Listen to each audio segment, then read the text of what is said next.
예, 국민권익위원회가 김건희 여사의 명품백 수수 의혹 사건을 종결 처리한 데 대해서 이원석 검찰총장이 입장을 밝혔습니다. 다른 고려 없이 검찰은 검찰대로 수사 일정을 차질 없이 진행하겠다고 밝혔습니다. 박솔립 기자입니다. 이원석 검찰총장이 출근길에 김건희 여사 명품백 수수 의혹 수사에 대한 입장을 밝혔습니다.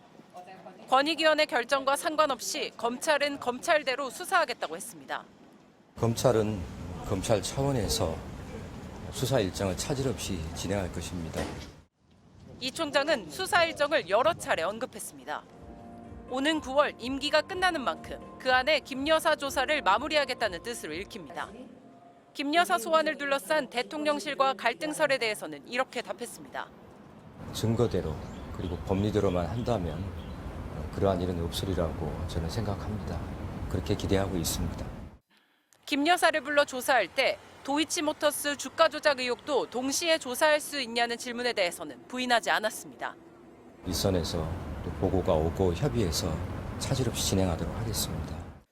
이 총장은 또 이화영 전 경기도 평화부지사의 대북 송금 1심 선고와 관련해 민주당을 중심으로 수사팀 탄핵 주장, 재판부 비판이 이어지는 데 대해서는 법치주의 훼손이라고 지적했습니다. 검찰을 넘어서서 사법부에 대한 압력, 그리고 우리 헌법에 나오는 재판의 독립, 사법부의 독립에 대한 심각한 침해라고 보고 있습니다. 이재명 더불어민주당 대표 추가 기소와 관련해서는 300쪽가량 되는 이전 지사의 판결문을 분석하고 있다고 밝혔습니다.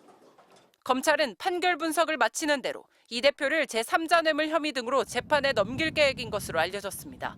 MBC 뉴스 박솔립입니다. 국회 18개 상임위원회 중 11개 상임위원장을 임명한 더불어민주당이 하루 만에 상임위 회의를 열고 법안 처리에 시동을 걸었습니다. 국민의힘은 반발하며 의장 사퇴까지 촉구했지만 민생을 외면한다는 비판에 오히려 역풍이 불 수 있다는 우려도 나옵니다. 조재현 기자입니다.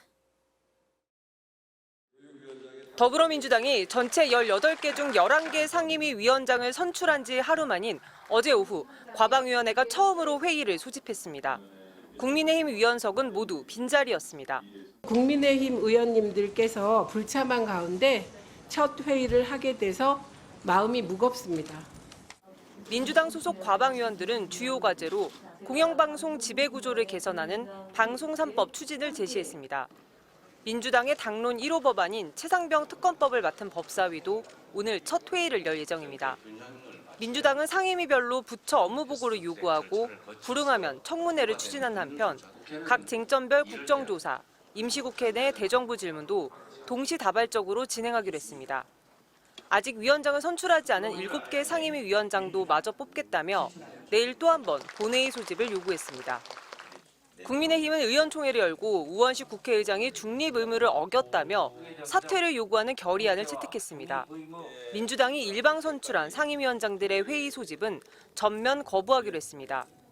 선출된 상임위원장을 저희들은 인정하기 어렵다 하는 말씀을 드리고 거기서 진행되는 의사 일정에 관해서도 전혀 동참하거나 협조할 수 없다 하는 점을. 하지만 당장 민생이 어려운 상황에서 막무가내로 국회 일정을 거부하다가 오히려 역풍이 불 거란 우려도 만만치 않습니다. 개각에 따른 인사청문회와 국정감사 등이 줄줄이 예정된 만큼 마냥 거부하는 것도 불가능합니다. 국민의힘은 상임위를 거부하는 대신 자체 정책특위 15개를 만들어 민생 현장을 점검한다는 방침입니다. MBC 뉴스 조재영입니다. 어제 저녁 경기도 광주시에서 3중 추돌 사고가 나 퇴근길 교통이 1시간가량 정체됐습니다. 서울 성북구에서는 건설 노동자가 끼임 사고를 당해 심정지 상태로 발견됐습니다. 사건 사고 조건희 기자입니다. 갓길에 세워져 있는 화물차 한 대가 견인 차량에 실립니다. 어제 저녁 6시 반쯤 경기 광주시 백마터널 근처 국도에서 이천 방향을 달리던 17톤 화물차가 1톤 트럭을 들이받았습니다. 이 충격으로 트럭이 앞에 있던 경차까지 들이받으며 3중 추돌로 이어졌고 일부 차선이 통제돼 1시간 동안 극심한 정체가 빚어졌습니다. 안에서 아예 꼼짝도 못하고 있었어요. 그 터널 전체가 다 X로 표시되고 전체 차량이 다 멈춰가지고. 경찰은 화물차 운전자인 40대 남성이 전방주시 태만으로 사고를 냈다고 보고 있습니다. 전봇대를 실은 빨간 트레일러 차량의 앞부분이 심하게 부서져 있습니다. 어젯밤 11시쯤 서울 금천구 서부 간선도로 성산 방향 지하도로 근처에서 트레일러 차량이 차선을 바꾸다 승용차를 들이받은 겁니다. 이 사고로 운전자 2명이 경상을 입었습니다. 서울 성북구의 한 청년주택 신축 공사장에선 60대 노동자가 작업대와 천장 사이에 끼이는 사고가 났습니다. 심정지 상태로 발견된 중국인 남성은 작업대에서 천장에 단열재를 붙이는 작업을 하다가 건설용 리프트와 충돌해 사고를 당한 것으로 조사됐습니다.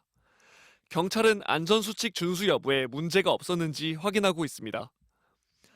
인천 서구 백석동의 아파트 단지에서는 어제 저녁 6시부터 물이 끊겨 4,800여 세대가 불편을 겪었습니다.